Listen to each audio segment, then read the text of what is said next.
இந்த உலகத்தில் ஒவ்வொரு மனுஷனும் ஒரே விஷயத்தை தான் தேடுறான், சந்தோஷம், அமைதி, வெற்றி. ஆனால் நம்ம தேடுற விதம் தான் பெரும்பாலும் தவறாக இருக்குது. நம்ம நினைக்கிறோம் பணம் இருந்தால் சந்தோஷம் வரும், வேலை கிடைச்சா அமைதி வரும், மக்கள் மதிச்சா வெற்றி கிடைக்கும்.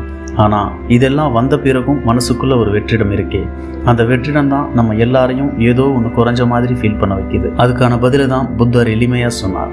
அவர் பெரிய சொற்பொழிவு பண்ணலை, பெரிய புத்தகம் எழுதலை, வாழ்க்கையை பார்த்து வாழ்க்கையை புரிஞ்சு வாழ்க்கையை என்னன்னு நமக்கு சொன்னார். கோபம், புத்தர் சொன்ன ஒரு வார்த்தை. கோபம் யாரையும் தண்டிக்காது, ஆனால் அதை வைத்திருப்பவனை மெதுவாக அழிக்கும்.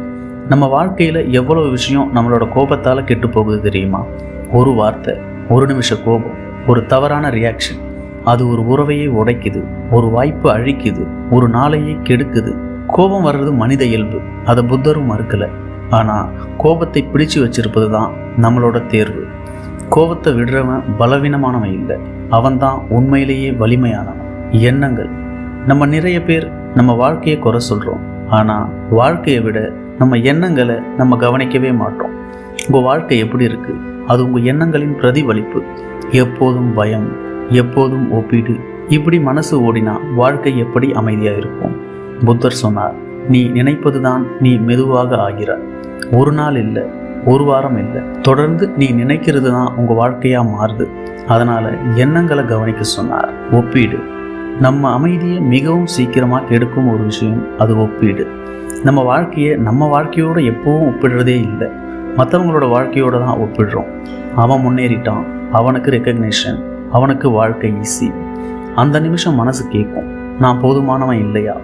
புத்தர் சொன்னார், ஒவ்வொருவருக்கும் அவரவர் பயணம் உண்டு. இன்ஸ்பிரேஷனாக எடுத்துக்கலாம், ஆனால் கம்பேரிசன் கூடாது.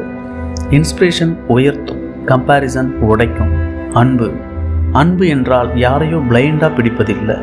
அன்பு என்றால் புரிதல், அன்பு என்றால் கருணை, அன்பு என்றால் ஏற்றுக்கொள்வது. ஒவ்வொரு மனிதனும் உள்ளுக்குள் ஒரு போராட்டம் நடத்திட்டு தான் இருக்கான். அதை புரிஞ்சுக்கிட்டா கோபம் குறையும், தீர்ப்பு குறையும். புத்தர் சொன்னார், உன்னை நீ நேசிப்பது போல மற்றவர்களையும் புரிந்து கொள். உலகம் மாறாது, ஆனால் உங்கள் மனசு மாறும், அதுவே போதும். மன்னிப்பு, நம்ம நினைக்கிறோம் மன்னிக்கிறதுன்னா நாம் ஏதோ தோத்துட்டோம்னு, ஆனால் உண்மை என்னன்னா மன்னிக்காதவன் தான் சுமையை சுமக்கிறான். அவனே தூங்க முடியாது, அமைதியாக இருக்க முடியாது, முன்னேற முடியாது. மன்னிப்பு என்பது மற்றவர்களுக்காக இல்லை, உன் மன அமைதிக்காக. புத்தர் சொன்னார், கடந்த காலத்தை இன்றைய வாழ்க்கைக்குள் எப்போதும் கொண்டு வராதே, விட்டுவிடு, அப்போதுதான் உன் வாழ்க்கை லேசாகும். வாழ்க்கைக்கு வழி, நம்ம எல்லாரும் ஏற்கனவே உருவாக்கப்பட்ட பாதையில் தான் நடக்கிறோம். படிப்பு, வேலை, சம்பளம், ஸ்டேட்டஸ். ஆனால் உன் மனசு சொல்கிற பாதை அது வேற மாதிரி இருக்கும். புத்தர் சொன்னார், நீயே உனக்கான வழி. மற்றவர்கள் போகும் பாதை பாதுகாப்பாக தெரியும், ஆனால் உன் உண்மையான வாழ்க்கை அங்கே தொடங்காது. உன் பாதையை நீயே உருவாக்கும் போதுதான் உன் வாழ்க்கை உண்மையாக ஆரம்பிக்கும். பயம், நேற்று நடந்தது மாற்ற முடியாது, நாளை நடக்கப் போவது உறுதி இல்லை. ஆனால் நம்ம மனசு இந்த ரெண்டுக்குள்ளே தான் எப்போதும் சிக்கிக்கிட்டு இருக்கு. பயம், கவலை. புத்தர் சொன்னார், இந்த நிமிடம்தான் உன்னிடம் இருக்கும் ஒரே உண்மை. சாப்பிடும்போது சாப்பிடு, நடக்கும்போது நட, பேசும்போது பேசு, முழுமையாக இரு. அதுவே உன் வாழ்க்கை, உனக்கு நீயே துணை. நம்ம எல்லாரும் யாராவது வந்து நம்மளை காப்பாற்றுவாங்கன்னு எதிர்பார்க்குறோம். ஆனால் புத்தர் சொன்னார், நீயே உனக்கான தீபம். உன் வாழ்க்கையை மாற்ற வேண்டியது யாரும் இல்லை, நீதான். உன்னை நம்பு, உன் முயற்சியை நம்பு, மெதுவாக, அமைதியாக, உண்மையாக. அப்போ உன் வாழ்க்கை தானாக மாறும். மௌனம், நம்ம வாழ்க்கையில் எப்போதும் சத்தம் நிறைய இருக்குது. மனசுக்குள்ள சத்தம், வெளியில் சத்தம், மொபைல், மனிதர்கள், எதிர்பார்ப்புகள். ஆனால் மௌனம் மட்டும் ரொம்ப கம்மி. புத்தர் சொன்னார், மௌனம் என்பது பதில் இல்லாத நிலை அல்ல, அது உன் உண்மையை கேட்கும் நிலை. மௌனத்தில் தான் நம் உண்மையான எண்ணங்கள் வெளியில் வருது, நம் பயங்கள் தெரிகிறது, நம் ஆசைகள் தெளிவாகிறது. எப்போதும் பேசிக்கொண்டே இருந்தால் உண்மை குரல் கேட்காது. சில நேரம் பதில் சொல்லாமல் இருப்பதும் பெரிய ஞானம்தான். ஆசை, நாம் நினைக்கிறோம் ஆசை இருந்தால்தான் முன்னேற்றம் என்று.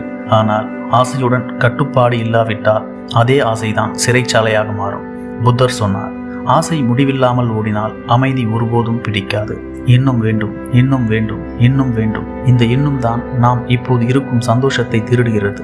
ஆசையை ஒழிக்க சொல்லல, ஆனால் அதை ஆள கற்றுக்கொள்ள சொன்னார். ஏற்றுக்கொள்ளுதல், சில விஷயங்கள் எவ்வளவு முயற்சி செய்தாலும் மாறாது. சில மனிதர்கள் நம் எதிர்பார்த்த மாதிரி மாறவே மாட்டார்கள். அதை ஏற்க மறுத்தால் வலி, அழுத்தம், கோபம். புத்தர் சொன்னார், மாற்ற முடியாததை ஏற்றுக்கொள், மாற்ற முடிந்ததை முயற்சி செய். ஏற்றுக்கொள்வது தோல்வி அல்ல, அது மனதுக்கு விடுதலை. துன்பம். புத்தர் வாழ்க்கை முழுக்க துன்பத்தை பற்றி பேசினார். ஆனால் துன்பத்தில் மூழ்கச் சொல்லவில்லை. துன்பத்திலிருந்து வெளியே வர வழி சொன்னார். துன்பம் வருவது இயல்பு, ஆனால் அதில் தங்கிக் கொண்டே இருப்பதுதான் நம் தேர்வு.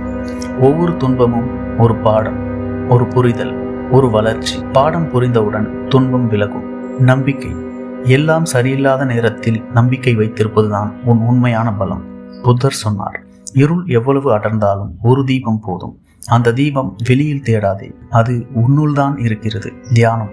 தியானம் என்றால் மலைக்கு போய் கண்களை மூடி உட்காருவது மட்டும் இல்லை. இப்போது இந்த நிமிடத்தில் நீ முழுமையாக இருக்கிறாயா? மூச்சு விடும்போது அதை உணர்கிறாயா? இந்த நிமிடம்தான் உயிருடன் இருப்பதற்கான சான்று. உன் வாழ்க்கை பூரணமாக மாற உலகம் மாற தேவையில்லை. உன் பார்வை மாறினாலே போதும். அமைதி, வெற்றி, சந்தோஷம் இவை எதுவும் வெளியில் கிடைக்கும் பொருட்கள் இல்லை. அவை உன் மனது தெளிவாகும் போது தானாக வெளிப்படும் நிலைகள். அமைதியை தேடி எங்கும் ஓடாதே. ஒரு நிமிடம் நிறுத்து, மூச்சை கவனி, உன் மனசை உணர். அங்கேதான் நீ தேடிய எல்லாமே இருக்கு. இதுதான் புத்தர் சொன்ன வாழ்க்கை. இதுதான் புத்தர் சொன்ன நீதி.